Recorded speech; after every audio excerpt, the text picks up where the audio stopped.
오랜만에 뵙겠습니다. 오늘의 사소한 전등사입니다.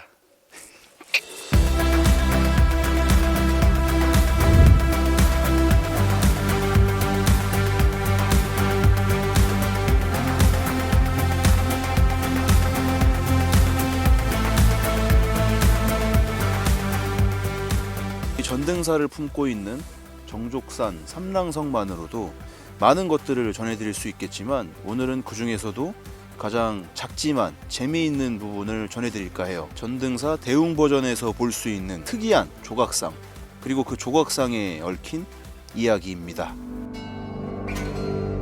조선 광해군 때 큰 불이 나서 전등사가 전소됩니다.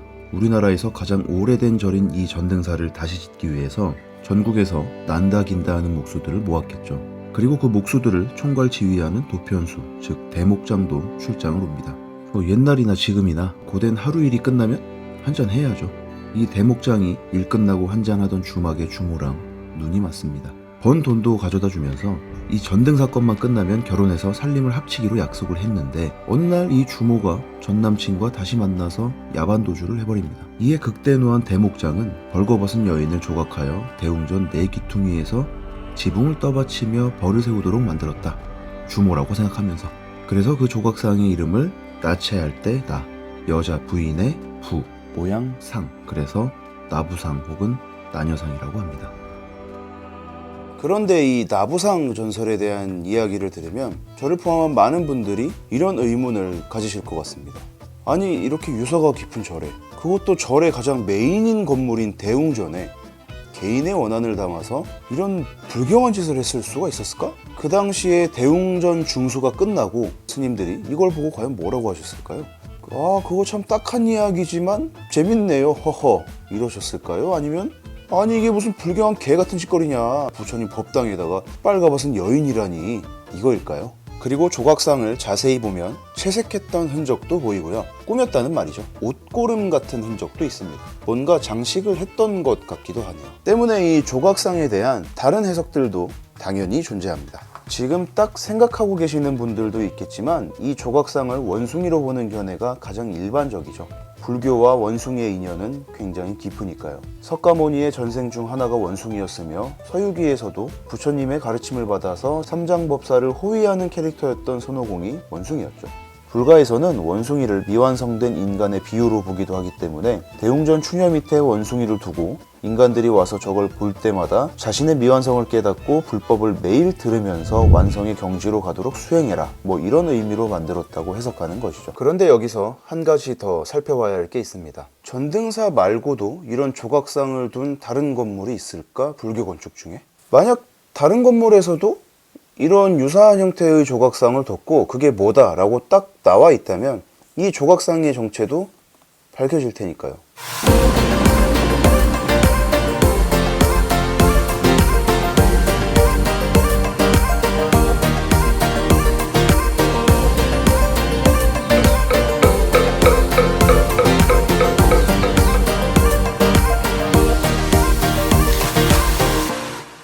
일제가 우리 문화유산들을 지배하기 위해 만든 책인 조선 고적도보에 보면 1932년 이 새끼들이 들쑤시고 다닐 당시의 전등사 사진이 실려 있습니다. 그리고 이 책의 마지막 챕터인 부록, 고려시대 불사건축 부분에 지금은 북한 땅인 황해북도 심원사의 대웅전인 보광전 사진이 실려 있습니다. 이곳 추녀 아래를 보면 전등사 대웅전과 마찬가지로 조각상이 지붕을 떠받들고 있는 것을 확인할 수 있죠. 그리고 평안북도에도 심원사라는 같은 이름의 절이 있고, 이 절의 대웅전 이름 역시 보광전으로, 이 보광전의 추녀에도 용을 탄 사람이 지붕을 받치고 있는 형태의 조각상이 보입니다.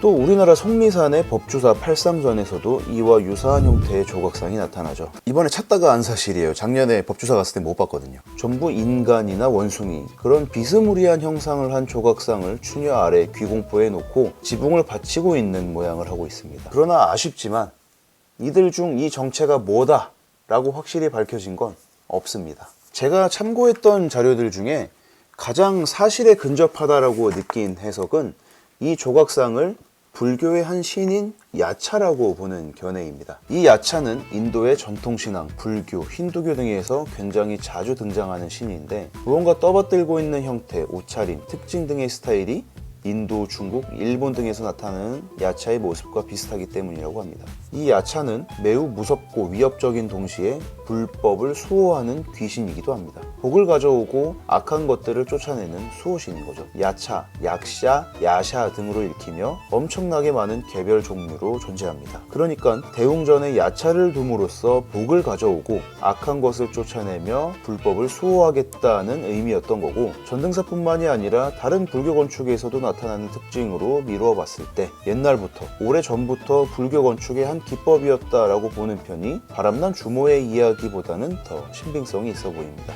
당연히 이 조각상의 진실을 알고 있는 사람은 지금 살아있을 수가 없습니다. 이에 대한 어떤 정확한 기록물이 나오기 전까지는 뭐든지 전부 추측일 수밖에 없다라는 얘기겠죠. 대목장과 주모의 이야기를 담은 나부상 전설은 당연히 그냥 재미있는 이야기거리에 불과합니다. 불교 건축에서, 그것도 대웅전에 이런 장난을 칠 리가 없으니까요. 지금 누군가는 아마 이런 생각을 하고 계실 텐데요. 진지충, 열선비 나셨네. 그걸 재밌으라고 한 거지 그 전설을 까고 자빠졌냐. 당연히 이 정도의 자극적인 얘기는 대중들의 관심을 끌 수 있기 때문에 우리 문화재에 친숙하게 다가가는데 도움을 주는 재미있는 이야기 정도로 가볍게 받아들이기에 무리가 없다는 걸 저도 인정합니다. 그러나 개인적으로 조금 안타까운 건 굉장히 많은 분들이 오래전부터 많은 시간과 노력을 들여서 이걸 학문적으로 분석을 해왔음에도 불구하고, 그럼에도 이 나부상 전설이 마치 전부인 양 학술적 해석을 달아두지 않았다라는 데 아쉬움이 있는 거죠. 이런 학문적 접근이 당연히 재미없는 이야기일 순 있습니다. 그 앞에다가 여기다가 이건 야차라고 볼 수 있다 라고 해석을 달아놔봤자 많은 사람들이 야차가 뭐야 읽다가 이제 어려워지면 당연히 안 읽고 그냥 돌아서게 되겠죠. 그렇지만 문화재를 보는 방향을 재미만으로 한정하는 것은 매우 위험할 수 있습니다. 재미 요소만을 부각하는 것보다 올바른 정보를 재미있게 풀어주는 것, 그게 더 좋은 거 아닌가요? 사소한 리뷰의 목표이기도 합니다. 그럼 오늘은 여기서 마치도록 하겠습니다.